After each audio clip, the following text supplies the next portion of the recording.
From the East Coast to the West Coast, we are everywhere true crime is. We are asking for the public's help. We are searching in the woods. We are doing what it takes here on the Bullhorn Betty channels to find answers to the most alarming cases we have been watching on the news.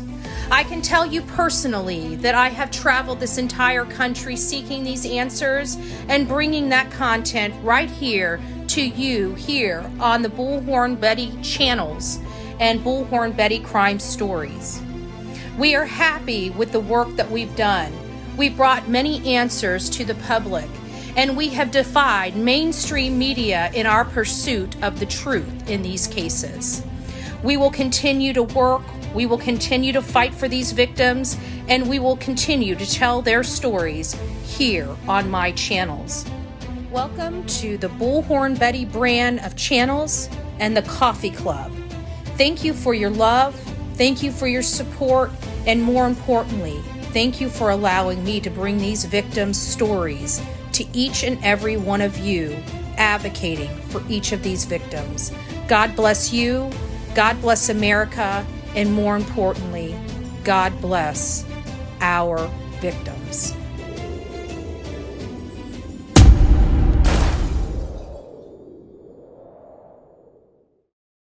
Well, good morning, my beautiful coffee beans. It's nice to see you. Okay, so this is Thursday. This is our commentary for Thursday. And yes, I'm wearing Justice for Summer Wells because Summer Wells needs to be found, but we're not going to be discussing her much in this. We talk about her a little bit, but this is kind of the update for Thursday. I know you guys have already seen me live this morning, so I'm really thankful that I got to chat with all of you guys.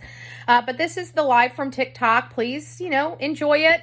Get what you want out of it. Leave your comments. Don't forget to like, share, subscribe. Put that notification bell on and all.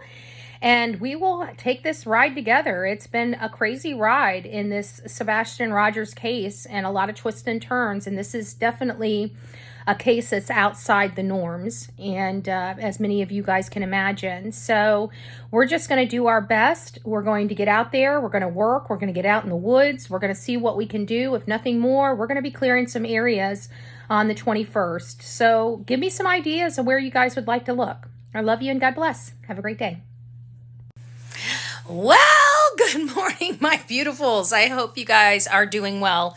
And I forgot my hand little thing, so you guys are going to probably be getting some type of motion sickness because I don't have my handheld. I may have to put it on the handheld. Good morning, everyone. I'm Bullhorn Betty. I'm still in my PJs this morning. Don't hate me. Don't hate me, okay? We have been working, my team and I have been working literally around the clock. Last night was literally the only night I have gotten sleep, and I didn't get very good sleep. We have been combing over everything with this case, start to finish, looking at every element regarding this, from the day before, the morning of, the behaviors of Christopher Proudfoot, the behaviors of Katie Proudfoot. I got to get my hand thing. I don't want you guys getting seasick. But there's some issues that are going on. So we had a lot of troll type of events, if that makes sense, in a lot of the chat rooms on Facebook, trying to say that FBI and stuff like that, just getting the rumor mills really started to see, who's doing their due diligence, I guess. I don't know. I thought it was really stupid and childish because this is a human being we're looking for. I mean, this is not a joke. This is like real life that people keep trying to make it out to be something that it's not. Nobody is taking this case as a joke or a money grab by any stretch of the imagination. I'm getting sick and tired of hearing that because we are literally working around the clock just to show you a little bit of the work that we're doing. We're reviewing maps. We're going through the maps. We're circling. I mean, we literally are trying to find any possibility where this boy is. This is not a joke to us. We're spending hours upon hours looking for areas in and around the Proudfoot home, the locations of some of the key players in this case. I mean, we are doing what we are supposed to be doing for this case behind the scenes. And every time we turn around, it's like more, people are trying to fight the system or trying to pass around false information to get people going and get these rumor mills going and get this firestorm of misinformation. And the only person that this is causing problems to, the only person that this is injuring, it's not injuring me if I make a mistake, right? It's not injuring you if we make a mistake. It's injuring this boy right here. That's the only injury that's coming from this. And it's so frustrating when I hear stuff like that. But, on a note, just for everybody that doesn't know what we're talking about, this is Sebastian Rogers. He's a 15-year-old autistic boy that disappeared from his home in Hendersonville, Tennessee. And his mom and stepdad's story has changed quite a bit over this time, over this month or so. Some of those misrepresentations right out the front, hey, Curvylicious, it's nice to see you this morning. Right out the front is their whereabouts. Like, the stuff changes. When we first started this, she was home, they went out, they went to BJ's, they went to the bowling, they went to eat, they came home, they put the stuff away. At 9 o'clock, he went to bed, she went to bed at midnight, she wakes up at 6 a.m., she can't find him, and then all of a sudden, she calls her husband within 3 minutes, and the rest is history. They call law enforcement immediately. Well, that wasn't the case. They changed their story. Now we have a cousin and two aunts that were with them that day. Yet at the Texas Roadhouse, there's only her and her son on the camera. So those were the lies right up front. And then we had the lies about the polygraph test. Do you guys remember that? Chris Proudfoot was touting across all the social media platforms saying, we all took the polygraph test and we all passed the polygraph test. Remember that? That was a lie. When he went on Nancy Grace, we found out the only person that took the polygraph test was Katie Proudfoot, Sebastian's mother, the one that says that she was the only one in the house with this boy, which brings me up to the next question. Could the mom have done this? Because I gotta tell you, we've been looking a lot at Chris. But you know what? At the end of the day, the only person that's been sitting there, saying she was the only person in this house with this boy before he disappeared, before he walked out the front door, was Mommy Dearest, the same woman that just ran off and left her house empty for her son to come back to a dark, empty, cold house. Who does that? Who does that? Come on now. There's cameras in the restaurant. There was cameras in the restaurant, but from what Seth told us, he only viewed the one coming out of them going to the vehicle. And he said Sebastian didn't look like his jovial self. He didn't look like as happy as he usually looks with his dad. That's what his dad said. His face is as blood. Yeah, he's a sweet looking boy, So if the mom heard something about 10 p.m., he could have been anywhere by 6 or something. Yes, but Mel Baby, listen to this. On my live last night on YouTube, I took, because we heard that thud. And so I grabbed my Black Laws Dictionary, which is like a book this big, right? Because I wanted to hear what a thud would sound like. They're in a 3,400 square foot home. And so I picked the book up and I just dropped it. And when I heard the thud, I thought, I don't know if I could hear something like that and not go check out where the noise came from. Watch the interview again, slow it way down, you'll catch something. Which interview? The Nancy, there's a lot of them. They're becoming a few. Yes, too many lies. So some people actually think mom did it. When you're mom, you hear everything. Yeah. And she was in the living room.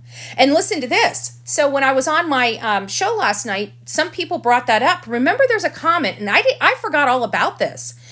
There was a comment when she was, I can't remember if it was the first interview, the second interview, or what interview it was, but she made a comment that when she was up looking for Sebastian, that she didn't know if he was in the kitchen.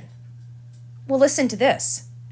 One of my people called into my show and said, because I had the floor plan.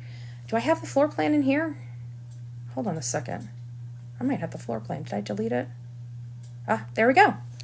There. Look at that. We got the floor plan. So Katie and Chris's Proudfoot's room's way over here. Sebastian's room's way down here. There's 3,400 square feet, and you see all this stuff in here, right? All this stuff between them, which makes it really difficult for me to think that she heard anything from his room if she was way over here. But she says she was in the living room. So we see the living room right here. There's still a lot of stuff here between here and the living room blocking sound. But the weirdest part that she said is that morning she got up, she went to Sebastian's room. He wasn't there. So she thought he was in the kitchen making some food.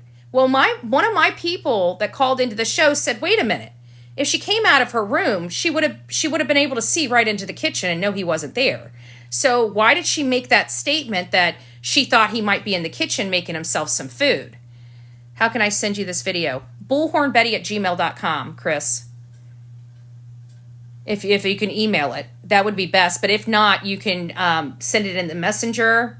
But that would be the easiest for me because that's what I'm always in is my Gmail. And so and you see how his room is like right up front. And then here is the garage. But see these steps right here? And you're probably thinking, why do we have steps in the foyer, right? It's because there's a loft that's above this right here. There's a loft above the two-car garage. So this is the floor plan for the Proudfoot home. And so and the reason why is because I wanted to look at the sound barriers because of all this stuff. And I just don't see how the heck she's going to hear anything without a bullhorn. No pun intended.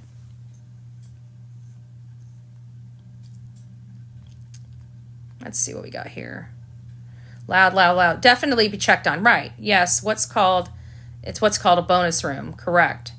Now, this is the only thing I have here is because they have a dining room or an optional type of loft room type thing right here. And I keep wondering if they ended up moving Faith's room here as opposed to here, because the way they described it is that his was up front, but Faith's was all the way in the back. And so I would think that they would probably be across from each other. But again, I don't know. They may have converted their standalone dining room into Faith's bedroom. But I don't know because I don't know the design of their house. But here is where Sebastian's room is and the second bedroom. And of course, Mom and Dad's bedroom's way over here. And then you can't see it, but over this way, there's also a one-car carriage garage as well. I'm going to send you one to BHB. Okay, I'm the one. Oh, well, thank you. Thank you, Sonia. Nice to see you. I'm from the UK. I love your passion. Thank you. Thank you.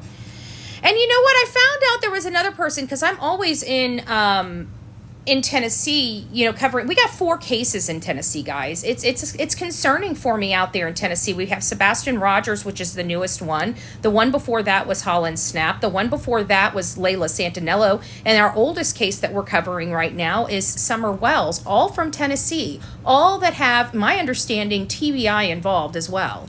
And all still open cases, and nobody's been found.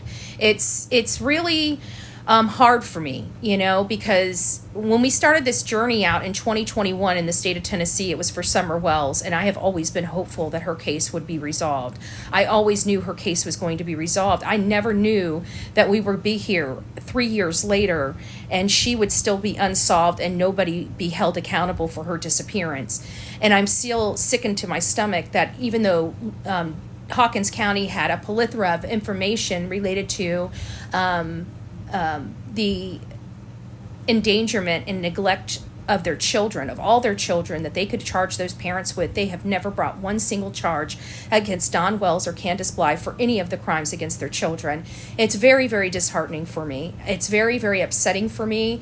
And it's a complete failure of the system. And there's nobody that is to blame for that than the state attorney's office. There's literally nobody to blame for that but the state attorney's office. The neglect is clear as day. The endangerment is clear as day. Even if they can't get them on the disappearance of their daughter, there's other charges. There's low-hanging fruit. And I don't know if those statutes of limitations have run out because they drugged their ass so long. I'm so tired of Tennessee. I'm tired of having these cases in Tennessee. You know what? I think Tennessee needs to go back and get trained. I think they need to come to Florida and learn what law enforcement's really about. Or Texas. They've got to do something. This is getting ridiculous. It's getting absolutely ridiculous. So for all those that are here, we've been going through the maps of where we think, just ideas, spitballing about Sebastian Rogers, because we're not sitting here just trying to spin our heads on this case. We really, really, really need to try to find some areas of location. Guys, I want to show you guys something, and this is what's so defeating for me. It's this.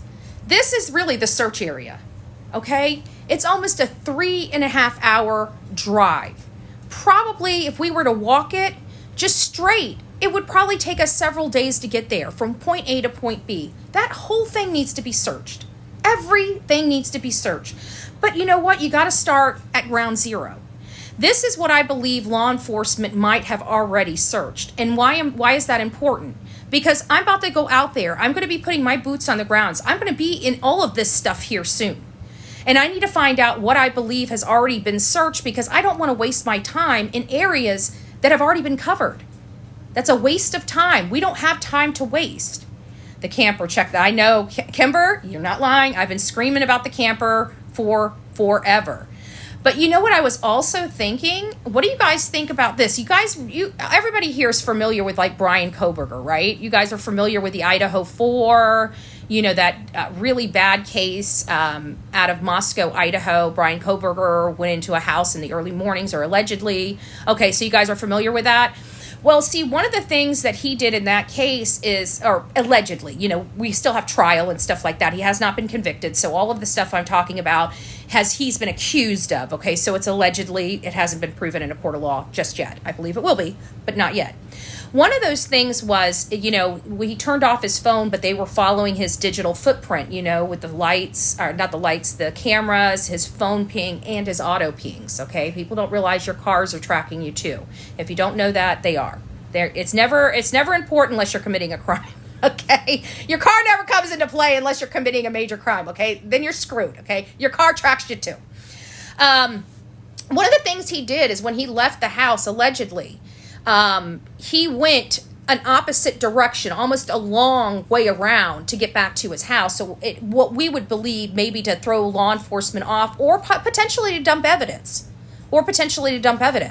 So I was thinking, we're all going this way, going in the path that we believe Chris would have traveled when trying to decide what areas we're searching, because in the grand scheme of things, I truly believe that it would, even if Chris didn't do the crime, I believe he would have been the one that was called to come help, right? So no matter how I look at this, I believe the transport is by the Christopher Proudfoot, opposed to anybody else. So I was wondering, him being military and all, he's obviously thinking outside the box. He's doing a well job at it. And we have not found Sebastian yet. We all feel something happened inside that home. It doesn't make it so, but it's still how we feel. So we have to look into that.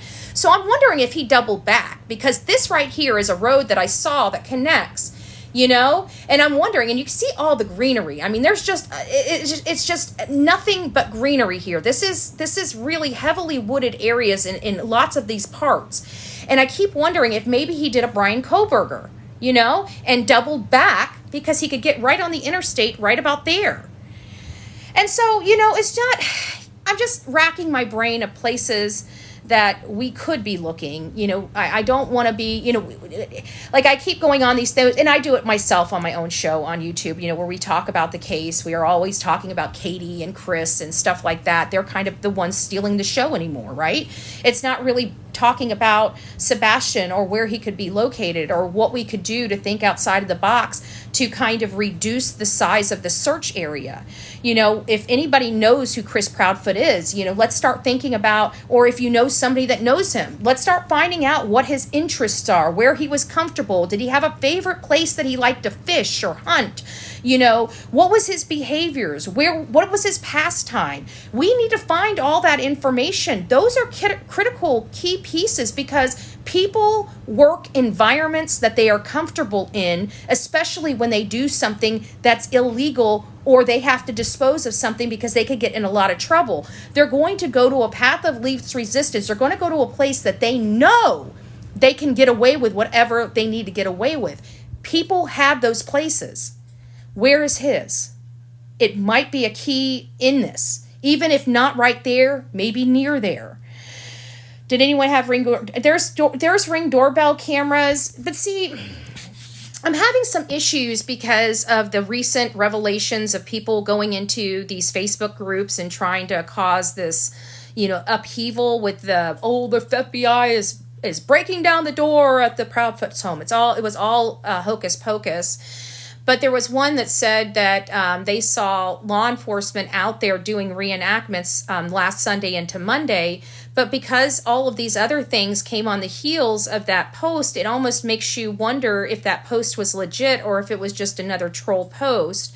And I really don't know. And then it always brings me back to, was those troll posts to distract from the fact that law enforcement truly was there and reenacting? I think if they were truly there and reenacting, just my opinion, I don't know whether they were. I'm not going to say that they were or were not, because I know for a fact there's been a lot of posts that we have corroborated untrue.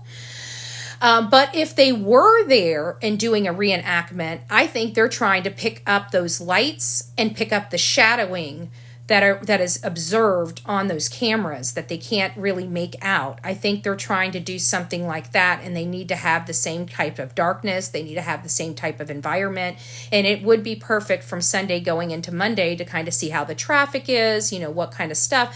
But again, I really don't know if that is the case. But the probability of Katie hearing without somebody raising their voice in this house is pretty hard, in my opinion. Only people that have large homes will know what I'm talking about, the sound barriers and whether you can hear things from one side of the house to the other. Again, this is about a 3,348 or 98. I can't remember. I might be off 50 square feet home. I mean, we're talking about a large home here. We're not talking about a small home. Does anyone know if they had cameras inside the home? Well, Melissa, here's the thing. Katie Proudfoot worked for Brink's home security system. She was an installer of these very security systems, ones that would have cameras. However, according to her statement she's made publicly and on multiple social media platforms, for whatever reason, this particular service tech didn't believe in security systems that she was installing because, according to her, in their almost $1 million home, they had no security system.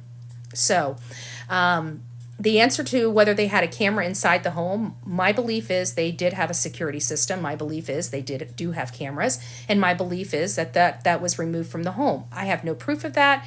But if there were cameras, they're withholding them from law enforcement.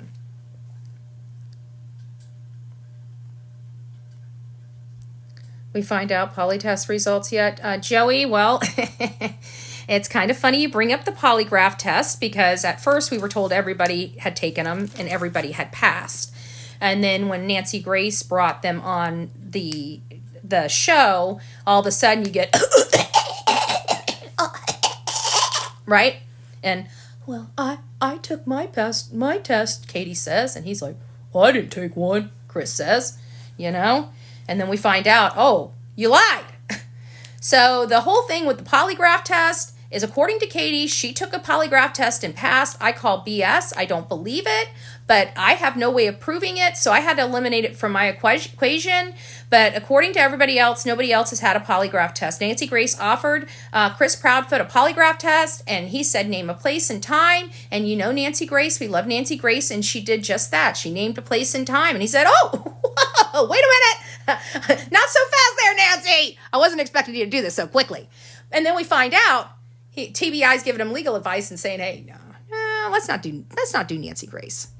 So he's like, I think he's going to end up lawyering up. I don't think we're going to get if I had to bet my money on it, my money's going to be, we're not getting a polygraph test. We're not getting any more polygraph tests. The only polygraph test we're probably going to get is Seth Rogers. And I believe it's because he has nothing to hide, literally nothing to hide. He's talked about his strengths and weaknesses. He's talked about, not being a perfect parent. No parent's perfect. I don't ever expect a parent to be perfect, Sometimes we're lucky. Some of us are lucky that our kids survive, okay? I get it. We want to make sure our kids are happy and healthy and have, all their fingers and all their toes. and we love our children, even though we know we're imperfect people and we're going to make a crap ton of mistakes raising them. We still want the best for them. And this family just feels like they gave up. That's what it feels like. It feels like everybody just gave up on this boy. And I feel bad for South because I feel like he didn't even realize they were giving up on him. And he was just blindsided by all of this. And everybody keeps saying, they believe that the Proudfoots took him and shipped him off somewhere. Guys, I'd love for that to be true. Good Lord, I'm sure Seth would love for that to be true. But what benefit would that whole scenario serve? I mean, honestly, the benefit that people that have been, trying to say, well, it might be this or it might be that, really doesn't rise to the level of what they're going through right now. You know what I'm saying? We've got law enforcement breathing down their neck. We got social media personalities breathing down their neck. Like, I'm going into town. I'm sure they're scared in their boots because they don't know what I'm going to do. I have to be honest with you. I'm going to be searching. I'm not getting all rowdy and stuff like that. I want to get rowdy. Don't get me wrong. But there's a time and a place for that.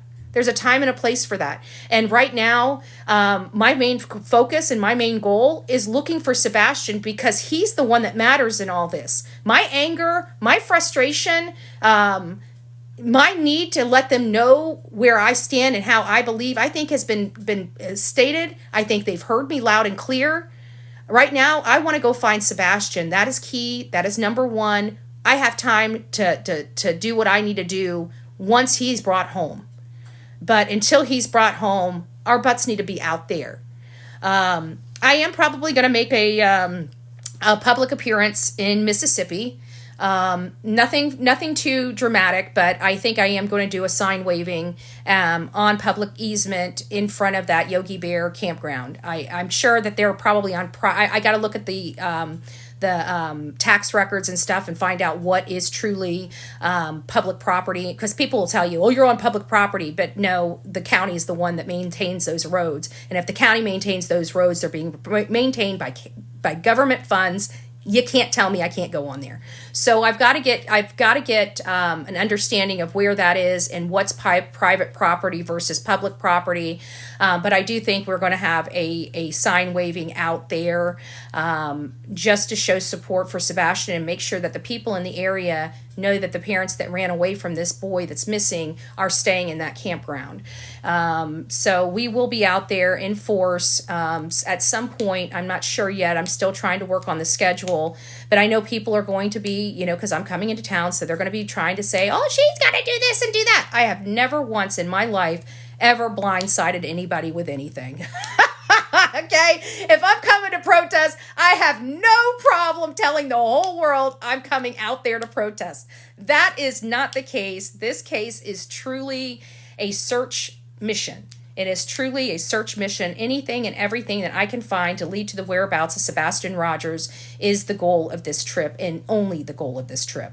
And I want to make sure that that's clear across social media. But again, I do plan on making sure that I'm seen and heard, especially in Mississippi, at least for a day. So with that being said, I thank you all for being here and learning something. I hope you guys learned at least a little bit with the floor plan. I don't know what people on TikTok are going through and showing you and stuff like that, but I really try to keep to the facts. I try to keep to information that is relevant to you, that will help you guys understand the case a little bit more, and just start using your brains and thinking outside the box and helping me, because I'm getting your messages, I'm getting your emails, bullhornbetty@gmail.com, and you guys are giving me some great ideas and great search areas. And there was a place on these, I didn't even realize we had spam messages, right? I found my spam message box, and holy smokies, you guys have been sending me maps and areas. It's a beautiful thing. This is what social media and coming together for these cases is really all about. And that's the part of this job that I really cherish and love, because, one person just can't do it all. And I just feel like with hundreds of thousands of people behind these cases supporting them, it just really makes the difference in the world. So it's thank you to all of you guys. So I hope you guys have an amazing day. It's Thursday. We're almost there, guys. We're almost through to the end of the week, and I can't wait to see you guys tomorrow. God bless.